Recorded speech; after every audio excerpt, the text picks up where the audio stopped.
What's up, friends, and welcome back to the channel. Or if you are new here, my name is Kara Corey. I am a registered dietitian, and I am doing a new series here on my channel called What the Health. We are going to be discussing all the new kind of current trending topics in the media, things that'll impact your health. We're going to be talking about up and coming research, and I'm also going to be doing videos answering your questions regarding health and fitness and really kind of debunking some of the myths that are out there. Be sure you guys are subscribed to the channel and hit that post notification bell so that you don't miss any of the upcoming videos. I also want to encourage you guys, if you're kind of scrolling through social media, online, what have you, and you see maybe someone in fitness or nutrition talking about something that you'd like me to debunk, feel free to screenshot it and send it to me either DM or through my email and say, hey, I'd love to see this on your What the Health series, kind of discussing it. Or if you have your own personal questions, maybe you heard Susie at work talking about a new diet trend, feel free to take a little video of yourself discussing the situation or your question and send that over to me, and you could potentially be featured in my next video where I will kind of go through and answer the question for you. So I would love to hear what questions or new topics you guys have seen recently that you would like me to discuss. Feel free to send them my way. As always, you can drop them down in the comments section below. I'm always active down there, so be sure to say hi and let me know what you think about today's topic, which is going to be discussing phthalates. Have you guys heard about this before? Is that a new term, or is this the first time that you're hearing it? The reason we're going to dive into phthalates today is because there was a new research study done. I found out about it through USA Today. They kind of did like a little summary of it, but then I went down a whole rabbit hole looking into the research article and tons of other things in regards to phthalates. And let me tell you, it's scary. It is a lot to kind of start to unravel once you start looking into it. But man, is it ever so pertinent to our health. The article is called Phthalate and Novel Plasticizer Concentrations in Food Items from U.S. Fast Food Chains, and this is a preliminary analysis. So this is the research study in particular that I'm going to be referencing as we go through here. It was quite interesting. This article itself looks at fast food items, and they only looked at it, I believe it was in Texas. It was like in one localized area that they did this study. However, this could still indicate what could be happening nationwide, of course.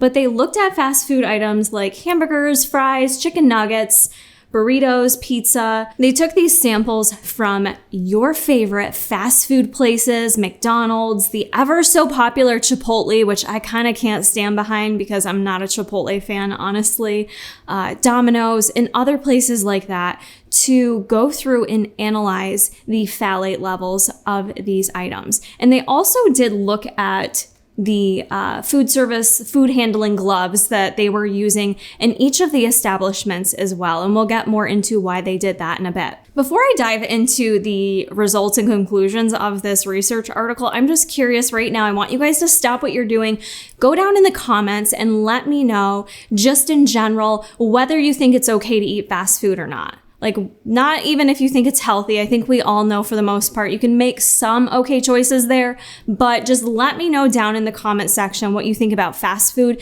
if we should be eating fast food whatsoever. Some people say stay away from it, don't ever touch it, you have no reason to ever eat fast food. Others say in moderation. We all kind of have our different opinions on it, so I'm curious what you guys think, and tell me how frequently you consume fast food. So if you're not familiar with the term phthalates, what they are used for, it's actually a whole family of chemicals that are typically used as a plasticizer, which what that means is it's used in a lot of like packaging agents and other items, even things like makeup, aerosols, paint, things like that. It's used within these items so that it kind of assists with softening the plastic so that it doesn't break or degrade. So maybe it's something you haven't heard about before and a little scary to think it's in our food system, right? But when you start diving into it more, honestly, a lot of food packaging in itself, the actual packaging, not the food. The packaging can contain phthalates, and we can consume phthalates either through ingestion, we're actually consuming them through our mouth, we can consume them through the air, actually breathing it in, and we can also basically take it in through skin absorption. So when I mention things like, ladies, our cosmetics, the lotions that we're putting on our skin, our perfumes, shampoos and conditioners, right? So things like that we're all using in our daily life. Have you been thinking about if phthalates are in there or not?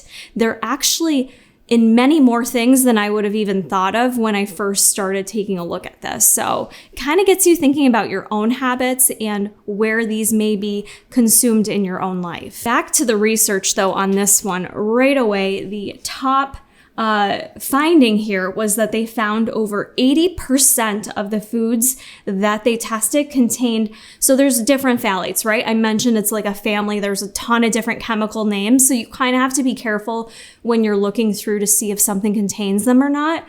But there's two main ones that they found in the food that they looked at. So the first one's a phthalate called DNBP, and then they also found one called DEHP. So respectively, 80% of the foods contained DNBP and 70% of the foods contained DEHP.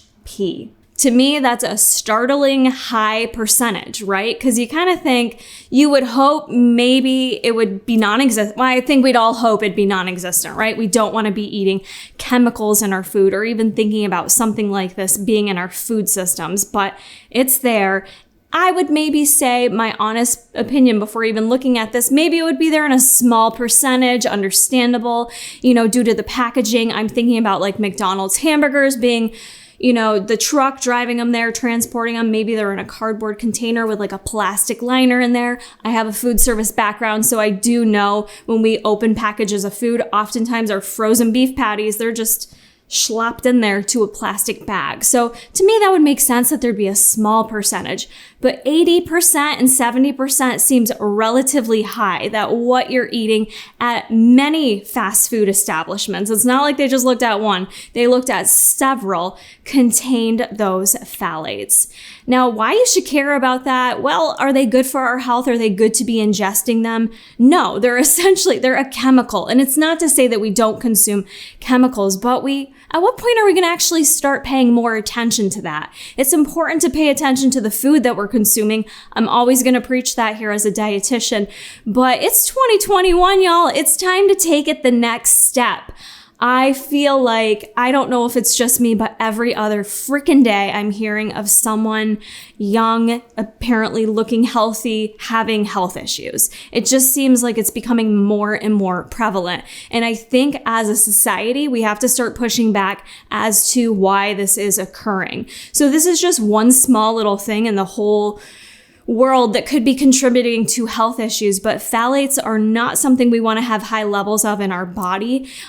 Being a chemical, a lot of research that has been done, which obviously there needs to be a lot more done here. And maybe they're not doing research on this for a reason, but it shows issues with the reproductive system, which whether you're male or female, that's something we've got to worry about. It can actually activate different hormonal changes within our body. Yes, so that is not good. We don't want to be consuming that. I don't know about you guys, but I'm trying to do everything I can to maintain my hormonal health. And this is just one more thing that we kind of need to be concerned about. So if you guys are interested, the foods containing meat, such as the chicken burritos, cheeseburgers, those had higher levels of chemicals in them, whereas cheese pizza had the lowest levels. And in terms of where we get phthalates from, like I said, food packaging is one way we can get phthalates consumed or ingested. The other thing is, animal sources. If animals are exposed to phthalates and then we eat that animal meat, that could be another means of us ingesting the phthalates. So just to play devil advocate here and keep both sides of the story in perspective, the Environmental Protection Agency's health protective thresholds. They have established thresholds for foods and what certain chemical levels can be safely ingested at. And they feel like they are well below the threshold. I don't know about you guys, but that still makes me a bit uncomfortable. And I feel like the more I'm in, like the longer I'm in this career, the more I start to question these thresholds and these guidelines from different agencies. And you have to question and wonder where those thresholds were established from. This is going to sound bad, but I feel like everything comes down to money, and it's all about money. So who's giving these agencies money?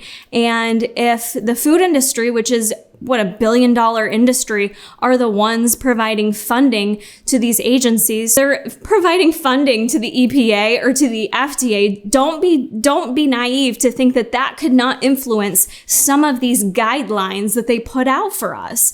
Do you think they're sitting there truly having our best health in mind?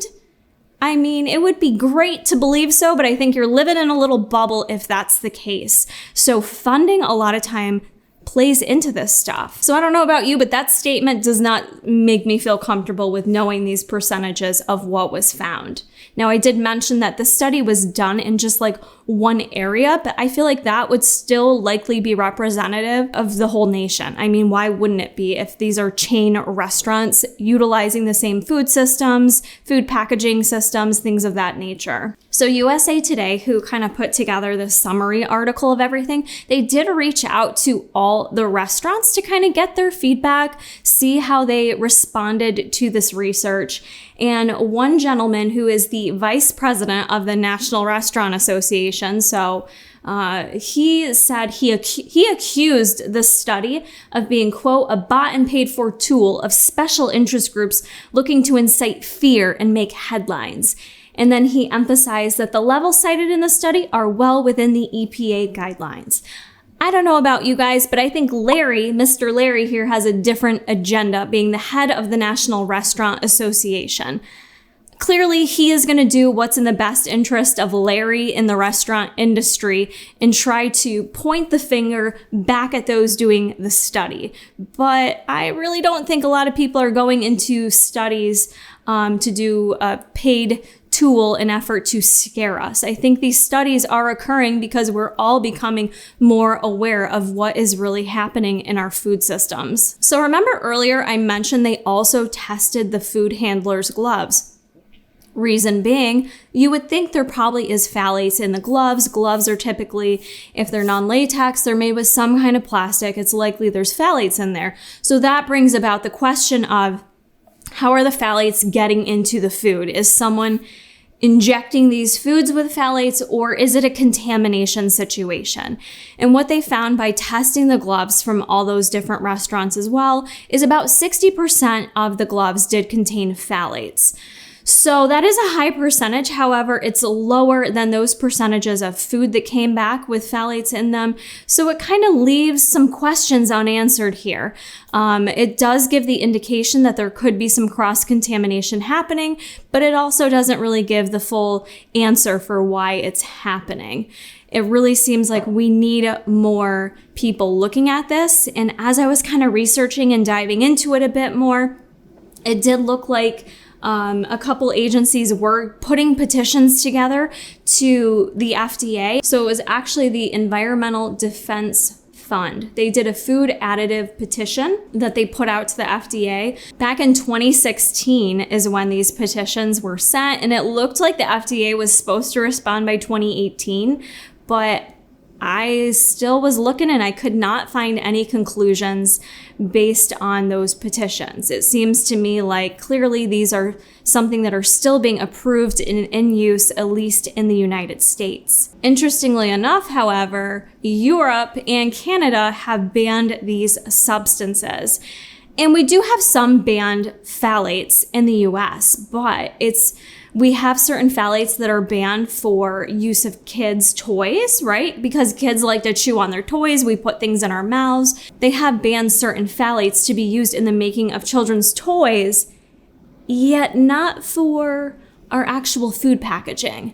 Riddle me that one, Batman, because I'm not really quite understanding. So I'm super glad we're being concerned with kids' health, but what about just the health of all of us in general? Why is it still being allowed in our food packaging systems? Why are we not looking at this more and stopping it and banning it? It does have to make you question the FDA. I mean, if you're not questioning the FDA, considering everything that's been going on the past couple of years, I don't know about you guys, but I no longer just take everything that these agencies tell me as solid advice. I think we have to question everything and think about how it really impacts us and what's going on behind the scenes with the FDA and who's funding them, right? So who is putting the funding to the FDA, and is that going to change their decisions on the information that they're giving us and the guidelines? And this is our regulation agency for food and drugs that we consume. It's a little unsettling to me that they're not really taking a stance and actively doing anything